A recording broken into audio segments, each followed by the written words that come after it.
ninyong mag-Facebook, kung kaya ninyong mag-TikTok, mag-Instagram, kaya ninyong panoorin itong vlog na ito, walang dahilan na hindi nyo kakayanin. Katapos ko lang nung aking second dose ng Sinovac. Wala namang side effect.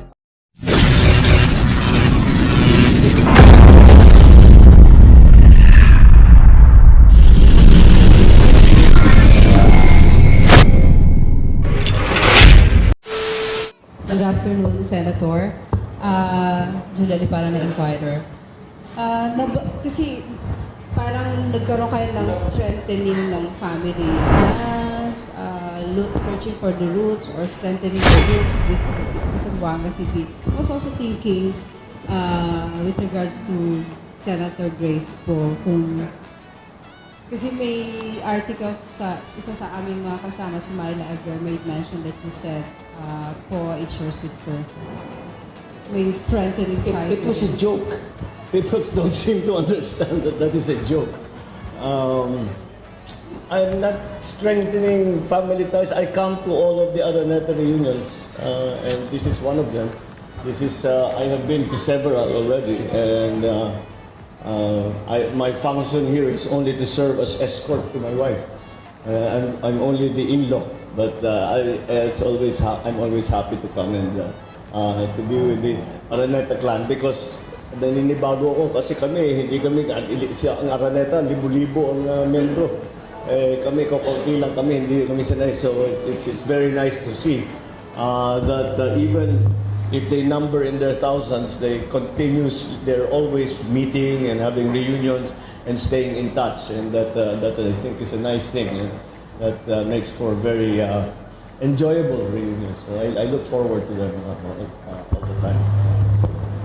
Sir, isa rin sa mga nabanggit that time kasi na andito ka kanina, in-endorse kayo as the next Vice President and hopefully the President of the country. Yung reaction yun yung sinabi, introduction na yun sa inyo. I did not hear the second part. I think it is just an expression of support, and I'm very grateful for all the support that anyone who is kind enough to give me. Of course, we are coming up to the campaign period, at saka May is the election, so we have a long way to go. And but I'm grateful that the members of the Araneta family have been so supportive of my candidacy, and I'm very grateful to them. They have always been very supportive of my political ambitions, and from the very beginning, from when I first came back, nung nag-congressman ako, tapos nung nagbasa sa national, sa senador, ay nakakatuwa naman at sila tumutulong at hindi lamang nagsusuporta kundi tumutulong at nagtatrabaho para sa kampanya. So I am very lucky to have such a supportive family of thousands behind me. Next, we have from Roel Pareño, Philippine Star. Sir, good afternoon. Anong stand nyo if elected as Vice President? Although that's the second sa issue ng China. The China issue, the West Philippine Sea. How are we going to deal with them? My position does not change what position I am in. If I'm a congressman, if I'm a senator, whatever it is, it's not going to change. It has always been the same. And that has been that we have to engage the Chinese more. I think that what we are not doing enough to engage, because what is it that we want from them? We want from them to agree to certain things and to bring down the tension between the Philippines and China in the West Philippine Sea. How will we achieve that? The only way to achieve that is that if China and the Philippines come to an agreement. You cannot come to an agreement if you're not talking to each other. Kailangan nag-uusap, kailangan nag-negotiate, kailangan natin na pag-usapan. Tama yung ginawa natin na meron tayong arbitration sa UN. Pero kulang yun para sa akin. I think we have to engage the Chinese in every possible way. We have to engage the Chinese at every possible level. Pwedeng government to government, pwedeng formal, pwedeng informal, pwedeng business. You have to remember that the beginning of the relationship between, for example, the United States and China began with ping pong, began with pandas. You'd never know where it will come, but you have to continue to try. That's why I always say I encourage even the businessmen have a part to play. Even magpadala lang tayo ng mga cultural na mga groups na para simulan lang natin ang exchange.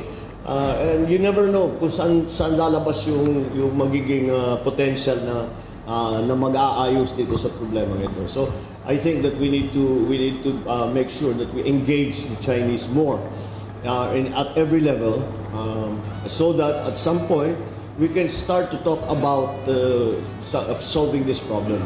I think, and I've always said, my proposal, let's start with small steps. Kung maalala ninyo noon, yung mga mangingisda na Pilipino at saka mangingisda na China, nangingisda sila hindi naman magkasama, pero close to one another. Tapos pagtapos na sila, magsasama sila, makikikain, mag-iinuman, gano'n. Tapos hiwalay ulit, fishing na naman sila. Ngayon, hindi na natin pwedeng gawin yun. O sige, so let's make that the beginning. Paano natin gawin? Anong gawin natin para pabayaan yung fisherman natin na kung ano yung ginagawa noon, mabalik doon sa dati. That's a small step, but it would be an important one. And then from there, we can start talking about all of the other things and engage the Chinese on the other things. I think we just we have done a good job in the arbitration case, but I think we still have to engage the Chinese more in substantive talks on how to get out of this, how to resolve these tensions. It will not be fixed by one meeting. It might not be fixed by 10 meetings. It will probably take very much more than that, but we have to start. You were saying na dati the Filipinos engage with China sa fishing jointly, no? But that was during your father's time when we had the. We're only talking about 10 years ago. Yeah. A few years ago. No, it's not my father's time anymore. Yeah, but do we have how credible is our defense as far as why are we talking about defense? Do we want to go to war with China? Does anybody want to go to war with China? If that is the thinking, then first of all, it's foolish because the Chinese number 1.3 billion people. They have the largest standing army in the world. They have now coming up to the most modern military in the world. So what's the point of even talking about going to war? And why do we want to go to war? We don't want to go to war. Forget all of that. Let's talk about diplomacy. Let's talk about if Iran and the U.S. can come to a nuclear deal, why can we not come to an agreement with China and the Philippines? Next, Lisa from CNN Philippines. Senate reinvestigation on the mga Sapano incident dun po sa SAP 44.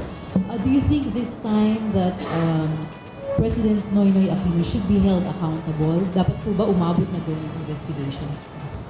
Well, ang investigation, hindi you follow the evidence. You don't want it to go. Hindi mo dapat pupunta rito o dapat pupunta diyan. Sundan lang natin ang ebidensya. At sinasabi ang nag-initiate nitong reopening ay si Senator Enrile. Sabi niya maliwanag sa kanyang mga naging research, maliwanag daw para sa kanya na ang talagang may pananagutan is the President. Dahil kanyang mission ito at saka the way it was conducted was done because of were his instructions. But because of those instructions, 44 of our soldiers were murdered because they did not follow the chain of command. They did not do the coordination that they should have done and beyond that, he depended upon General Purisima, who is a suspended chief PNP, who should not have been in the command structure anymore. So marami talagang problema at Kaya naman naging ganyan ang resulta. Ang ating mga kapulisan, ang ating mga military, marami na nag-ooperate talaga yan. Sanay sila mag-operate. Alam nila yung gagawin nila. Ngayon, hindi sila sinama sa usapan. Kaya nagkagulo-gulo. And the decision na hindi sila isama sa usapan was made by the President, clearly. He's the only one who can order that. To bypass the PMP, to bypass all of the command structure, to bypass the 6ID,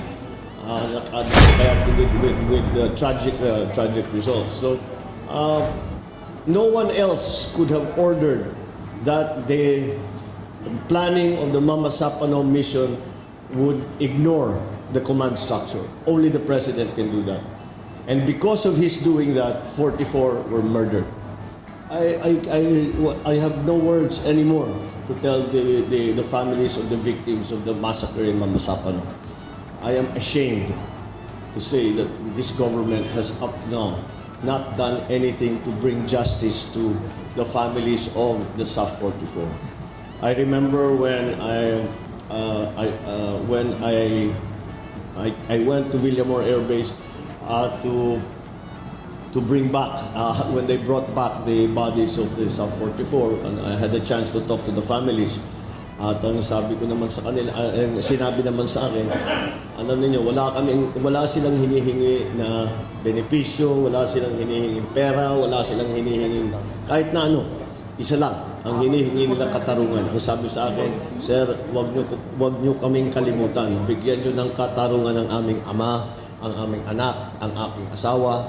Yan lamang ang kanilang hinihingi. Isang taon na, hanggang ngayon, ang daming ipinangako sa atin ni Secretary De Lima that 90 people will be charged for murder because of what happened in Mama Sapano. But up to now, we don't have any progress on the investigations. Kaya yan isa sa mga itatanong ko sa darating na hearing itong Wednesday. Philip Aboy from RPN. Good afternoon, Mr. Senator. Modesty aside, sir, I don't know if there's anybody here who will oppose to this, no? Of the vice presidential candidates that we have, you happen to be the strongest as far as Zamboanga City is concerned. Oh, that's Because, good news. yes, sir, that honesty, because that is because to your attachment to the BBL issue. I see. Yes, but I still would like to believe that Bongbong Marcos's name is not only attached to BBL issue. For sure, you have many things for Mindanao in general. Could you please capsulize them? What do you intend to do with Mindanao? Should you be elected as Vice President? The Vice President follows the policy of the President, and we would have to formulate that policy. I think everybody agrees that Mindanao first of all, the peace process has to continue. We have to find a true and lasting peace. The BBL was a very poor attempt at doing that. It was done very, very badly. It did not engage all of the sectors that are whose support and understanding we needed. So, although it was an attempt, we have to do better than that, because the BBL as it was given in Congress would not have brought peace. First of all, it was illegal. It was unconstitutional, number one. Secondly, even when you remedy the constitutional problems that the draft BBL had, it would not have brought peace. And the reason why is because, one, the MNLF was not included in anything. Not included in the negotiations, not included in the government that they are proposing, not included. And I think if there is any group of people who understands that this is not going to work without the MNLF, it is people from Zamboanga, as you have suffered the uprising that happened almost 2 years ago now. So the very top priority in Mindanao is to continue the peace process, but not only continue the peace process, not only talk, but really try to find solutions, to find a true and lasting peace. Then we can do all of the things that we have always wanted to do for Mindanao. Develop the infrastructure. Alam mo, how many times have we heard over so many years, the land of promise, the land of great potential.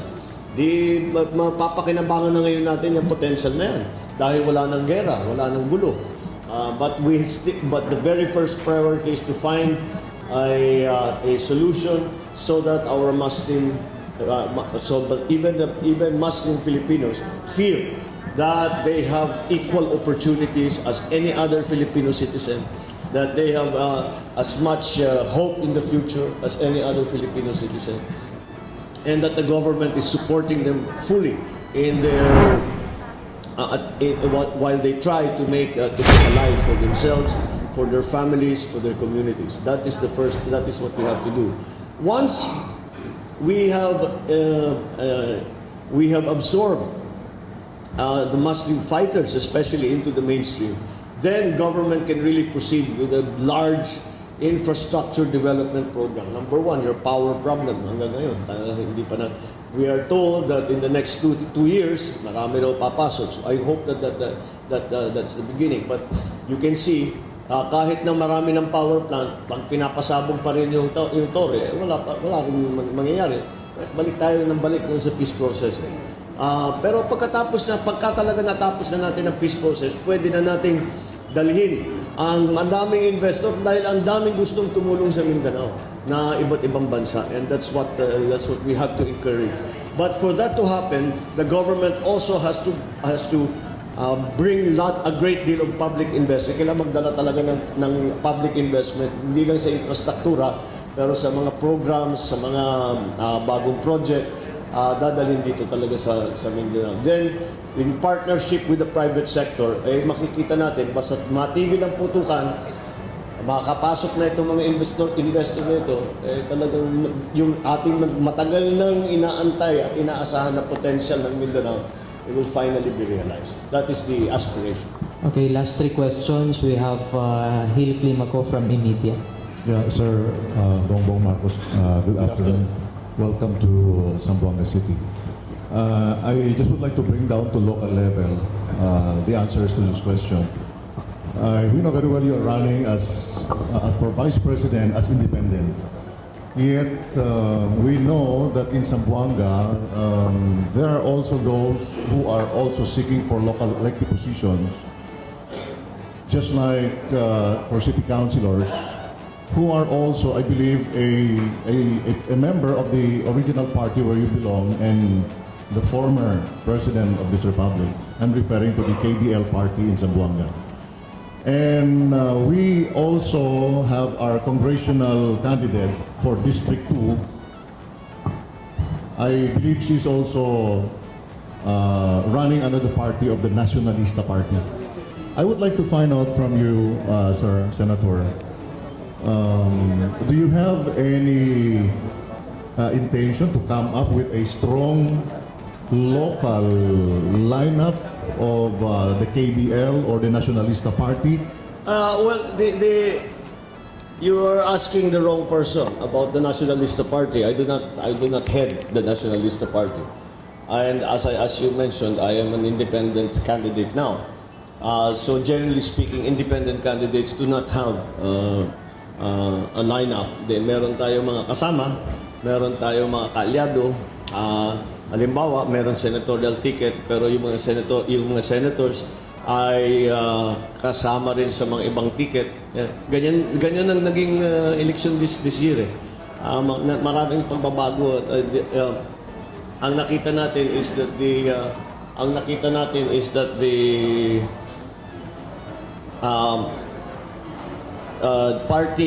party discipline hindi na masyadong nasusunod. Hindi na masyadong nasusunod ang party system. Okay, so that's the new development that we have here.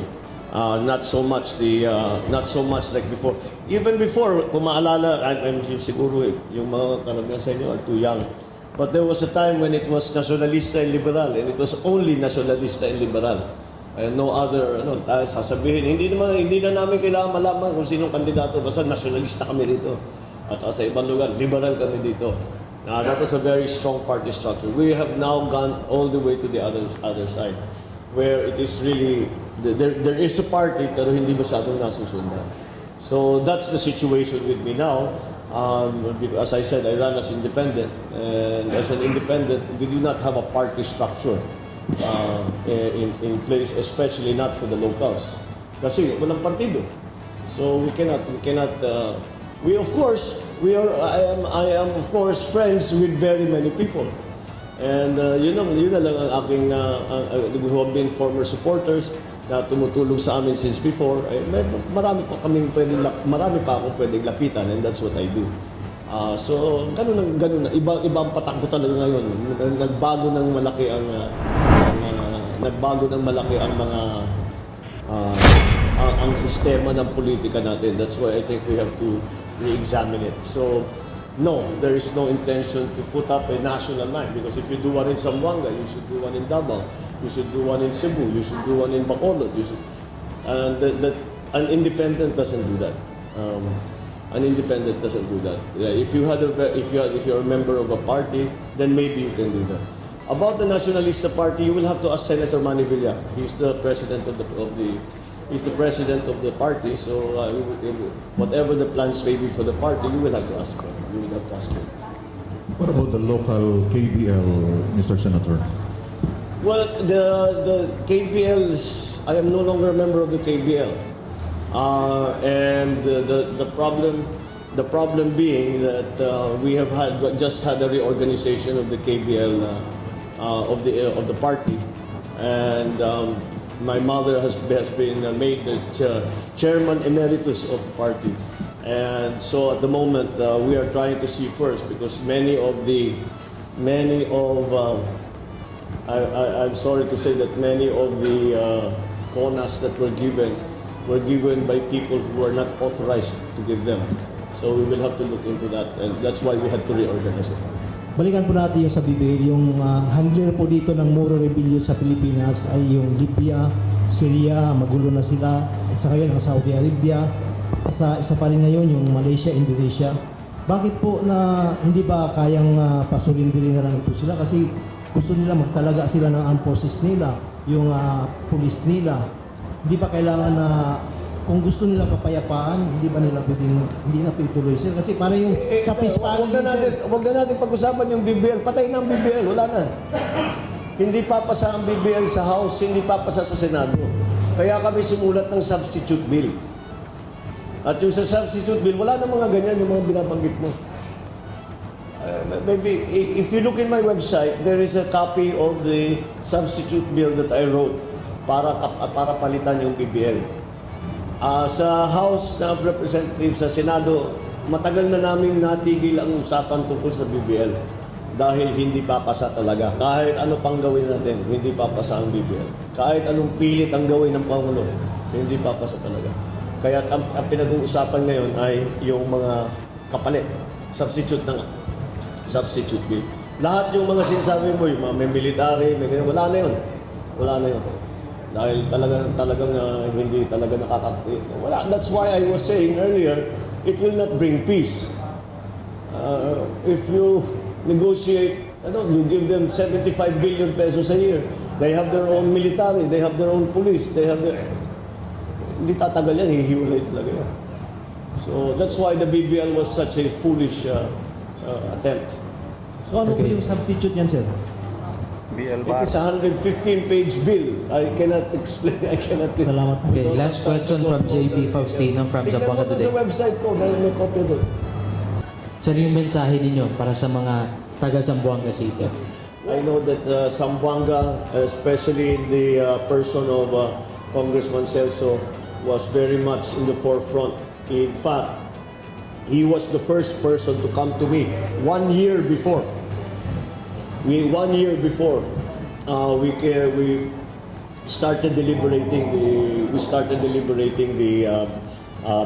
before the BBL was given to us. And I know that the Zamboangueños, because of especially the involvement of Zamboanga City during the uprising and all of the surrounding circumstances, are very watchful of what the developments will be. We are continuing to deliberate the BL-BAR, the basic law on the Bangsamoro Autonomous Region. Yun yung pamagat ng substitute bill. Pag pumunta ka sa Congress, sa House of Representatives, kapag pumunta kayo sa Senado, wala na kayong maririnig na BBL. Nobody talks about it because the BBL is dead. Okay? What we have replaced it with is the basic law for the Bangsamoro Autonomous Region. Now, we are continuing to deliberate on the BL bar. Tawag namin the BL bar. We are continuing to deliberate on the BL bar. Yung lamang, talagang gipit na sa oras. Dahil, ako gusto ko sanang maipasa. Dahil palagay ko, maganda yung aming naging substitute bill. Palagay ko maraming, it is a good first step. It's not the complete step, but it's a good first step para sa kapayapaan. And I think it will. But the practical considerations are this. We only have 6 session days left sa ngayon for this session, and we have another few session days after the election. So talagang, ang nangyari kasi ay yung pagbigay nung draft BBL sa Senado at sa House was almost 1 year late. We were supposed to get it in April. Ang naibigay sa amin ay September, end of September. Tapos nung Enero, nagkaroon pa ng Mamasapano massacre, natigil ang deliberasyon dahil inimbestigahan muna yung Mamasapano. Pero pinagpatuloy namin, ayan, ang nangyari, nadikit na sa eleksyon. So ang problema is in the House. Kasi sa House, yung mga congressman, siguro 99% ng congressman, kandidato eh. So they are already campaigning. Kaya yun ang nagiging problema. Hindi naman problema, pero yun ang nagiging sitwasyon namin na talagang marami naman kami ibang batas na kailangan pag-usapan at pag-aralan. So, we are continuing in all our efforts to bring peace to Muslim Mindanao. We have not stopped despite the failure of the BBL, which was the palace version. Despite the failure of the palace version of the BBL, we are continuing to look for all possible ways that we can take another step towards peace, because we know that the fighting between Muslims and Christians and our government, rather, between the Muslims and our government, is something that is not considered not a local issue, but it is considered a national issue. And mahihirapan ng Pilipinas na makapag-develop ng mabuti kapag nandiyan pa rin ang problema. So, again, nabalik na naman ako doon sa tanong. I'm a little surprised because everywhere else I go, people seem to understand that it's only a joke. Yeah, I know, but it's the first time somebody seriously asked me if Grace po is my sister. On the basis of what? Of chismis. Wala. People will believe anything. I don't know why people think that is, but anyway, as I said, the first time I heard about it was in 2013. Wala naman kaming naririnig ganyan nung bata kami. So, siguro by now, matagal na lumabas yan. At saka, maawa naman kayo kay Senator Grace na hindi naman maganda para sa kanya na sinasabi siya na kung sino, kanino, saan siya galing, mga ganyan, ang dami na nga ng problema. I feel sorry for her. And we really should show a little bit more respect to the good senator because it's not her fault that she is a foundling. It's not her fault that all of this happens. Huwag na natin lagyan ng mga may pagkalaswa na kwento. So, kaya dapat biro lang. Hanggang biro lang. Kami dalawa ni Senator Grace, ang tawagan namin sa Senado, tawag ko sa kanya sis, tawag niya sa aking kuya. Sabi, karirin na natin, sabi ko yung chismis, dahil hindi na mawawala eh. I-career na natin. So yun ang biruan namin. But again, I mean, I feel sorry for her that that people are playing fast and loose with her with her ancestry, which is I cannot, especially para sa babae, that cannot be much fun. I just feel sorry. That's why I try to lighten it, and it's very beautiful. But in any case, there are many other issues that we still have to look into. As I'm sure you know, most of my time has been spent as chairman of the local governance committee, and in that regard, I continue to try to pass laws. We have passed this SK. We are trying to pass the barangay retirement benefits bill, which will provide barangay workers, including volunteers, retirement benefits. Marami pa mga issue lalo na sa mga barangay election, barangay terms. So these are all very important because they go directly to the structure of our government. So those are the issues that we are trying to deal with. But again, as I said, we have to be also aware that many of our colleagues are candidates and are really focusing their time and their attention on the campaign. So we will keep going. We will not stop. We know that the work is important, and so we will continue that work and take it as far as we possibly can. We will finish as much as we can during this Congress. Kung anong hindi matapos, pwede naman i-take up sa susunod na Congress.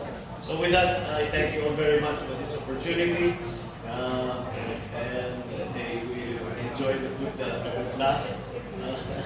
And I'm always happy to come to Zamboanga City. I'm always happy to be part of the Araneta family reunion. And that is certainly the case with in this instance. So maraming salamat sa inyo and